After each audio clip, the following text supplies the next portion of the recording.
Hi, hello guys. Good KM, and this is my video for today. Bali, papakita ko sa inyo ang aking pang-final na pambubong guys. Ang Surilap update ko lang ito. Ayan, ito na yung pinakang pang-final.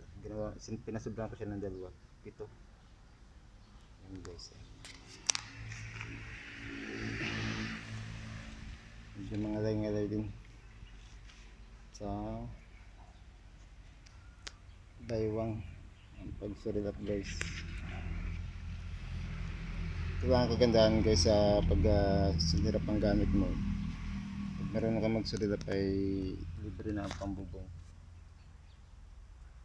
Medyo mahal din kasi ang kanyang pawid, nasa 40 na yata.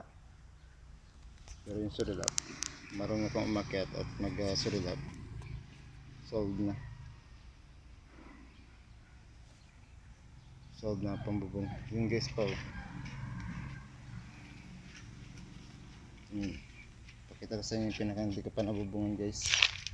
Nasa 8 piraso na lang din lang naman. Bigsungan siya guys. This size. Yan guys, ito yung bago. At yun yung apple tank ko pa guys. Yan, okay naman yung panahon. Mulan kahapon, yan naman ay umaraw.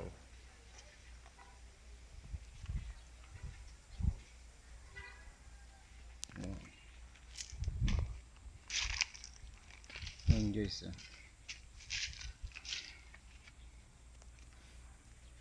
bali ito yung pinakang ko, no?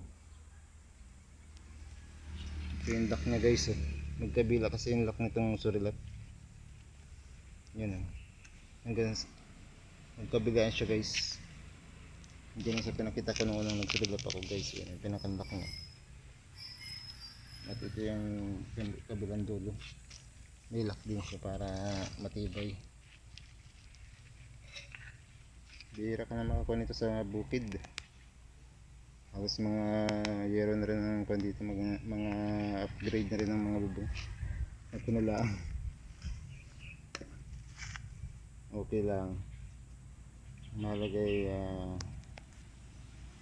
may tirahan kahit kubo lang guys. Basta tahimik, peaceful.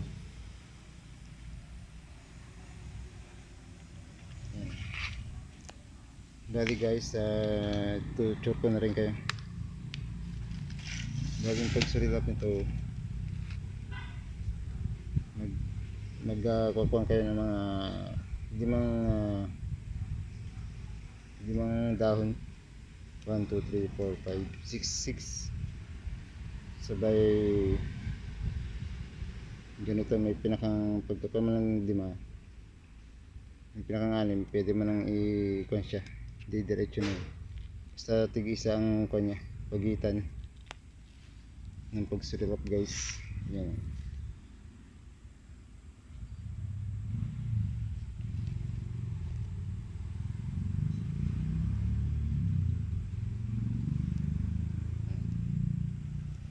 Diba?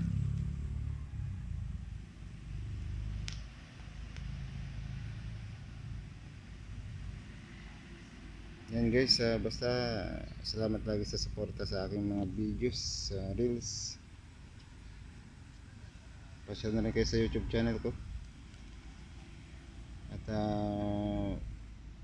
nais ko pa yung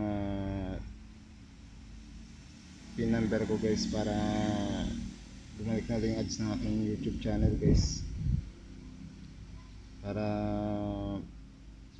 maging source income din itong pagiging vlog, kahit medyo centavos lang, pero laban lang guys. Kaya salamat lagi sa suporta nyo, and kung nagustuhan nyo ang aking bagong video, please like, share, and subscribe to my Facebook reels and sa YouTube channel guys. Stay safe to all, and God bless. Thank you.